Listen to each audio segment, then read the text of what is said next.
Namaskaram.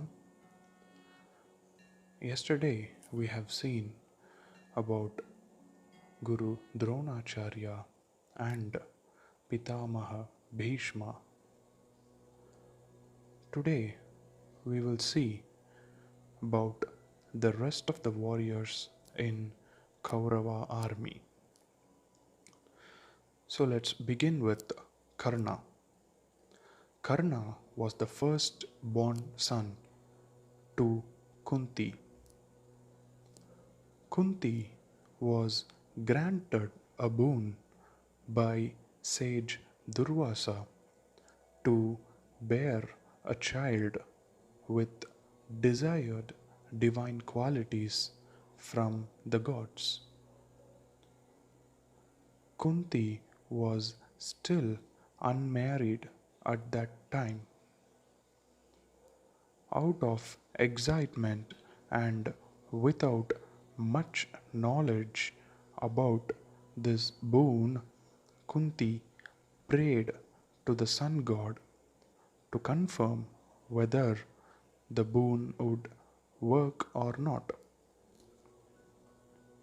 As an answer to her prayers, sun god appeared in front of her and handed the effulgence Karna to her. Karna was born with an armored breastplate and golden earrings. Therefore, he was considered like a demigod. Kunti, fearing the outrage of society and considering family's reputation, decided to abandon Karna. She placed the newborn Karna in a golden basket and set to drift him along the river Ganga.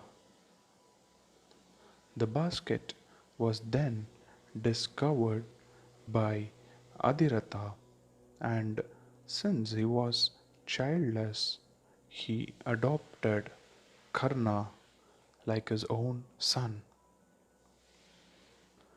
The couple, Adhiratha and Radha, were his foster parents, and therefore Karna has another name as Radheya. Karna acquired the abilities of warfare from the warrior sage Parashurama and from Guru Drona. He was in par with Arjuna.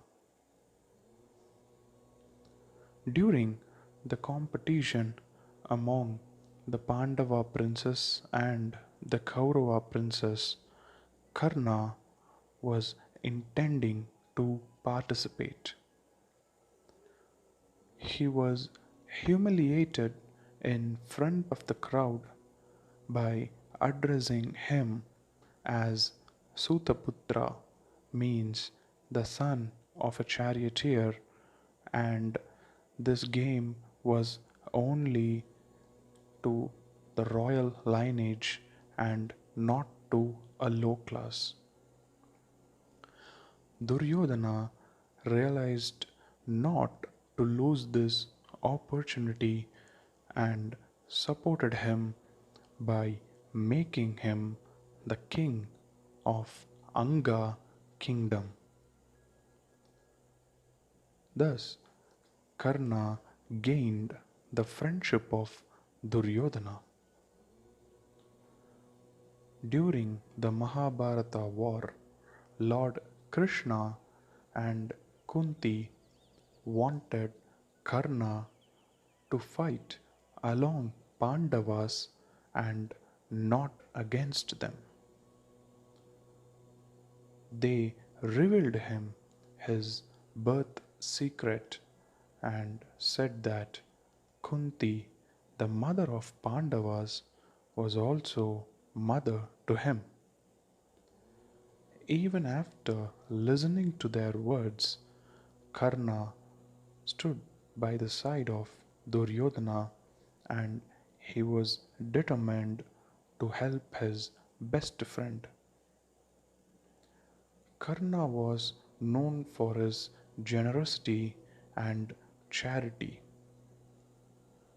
He always donates to those people who seek anything from him. Since Karna stood by the side of Duryodhana to fight against the Pandavas, Arjuna's spiritual father Indra hatched a plan and went to seek alms to Karna. As an offering, Lord Indra asked Karna's Kavacha and Kundala, to which Karna gladly agreed.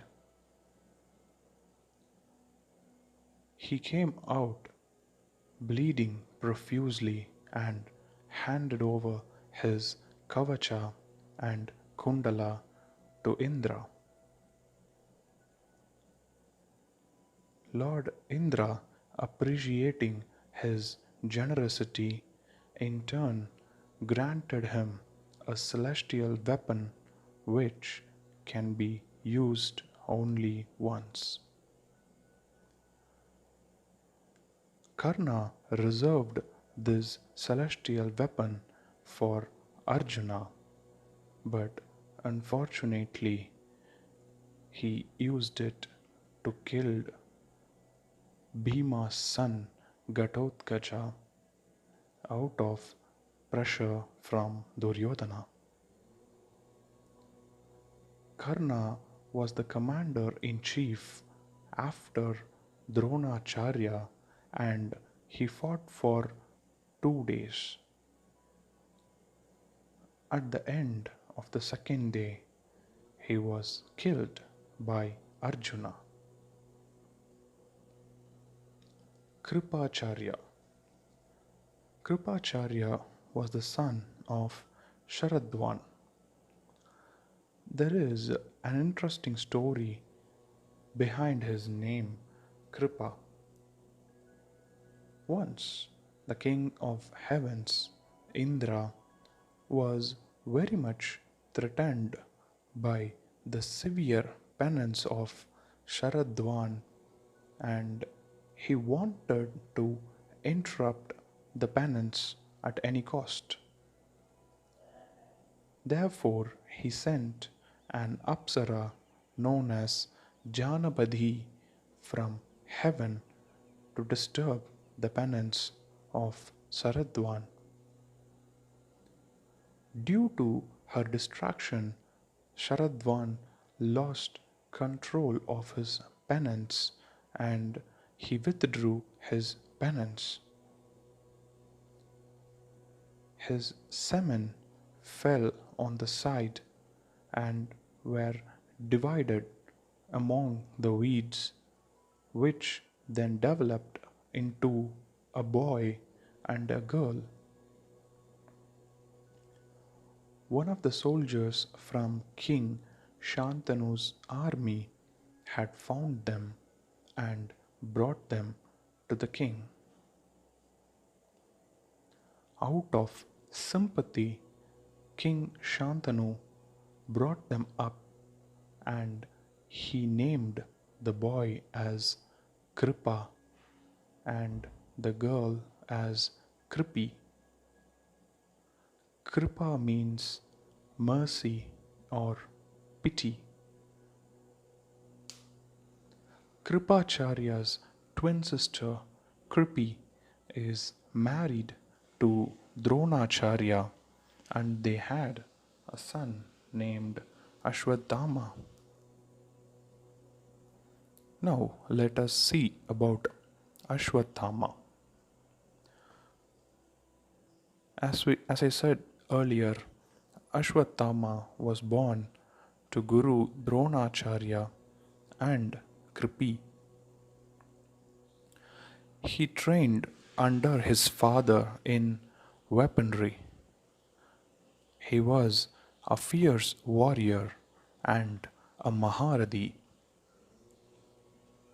Though he was born to noble parents, he was subjected to the meanest and an unfair killing. He killed Drishtadyumna, Draupadi's sons, and many others who sided in the Pandavas' camp during their sleep. He even invoked the Brahmastra on the yet to be born child in Uttara's womb to destroy the lineage of Pandavas once and for all. So, Lord Krishna cursed him with immortality and he would roam around the earth until the end of Kali Yuga with unhealing cuts and wounds after the divine gem was plucked from his forehead. The next warrior is Vikarna. Vikarna was one of the 100 sons of Dhritarashtra. Though he was the younger brother of Duryodhana, he was a very good being, a pure soul at his heart. He was the one next to Vidura to raise his voice against the injustice happened to Draupadi after the game of dice. On the 14th day of the Mahabharata war, Duryodhana sends his brother Vikarna to check Bhima's advancement. Bhima had already sworn to kill all of Dhritarashtra's son, advises Vikarna to step aside as he considers Vikarna as a Dharmatma.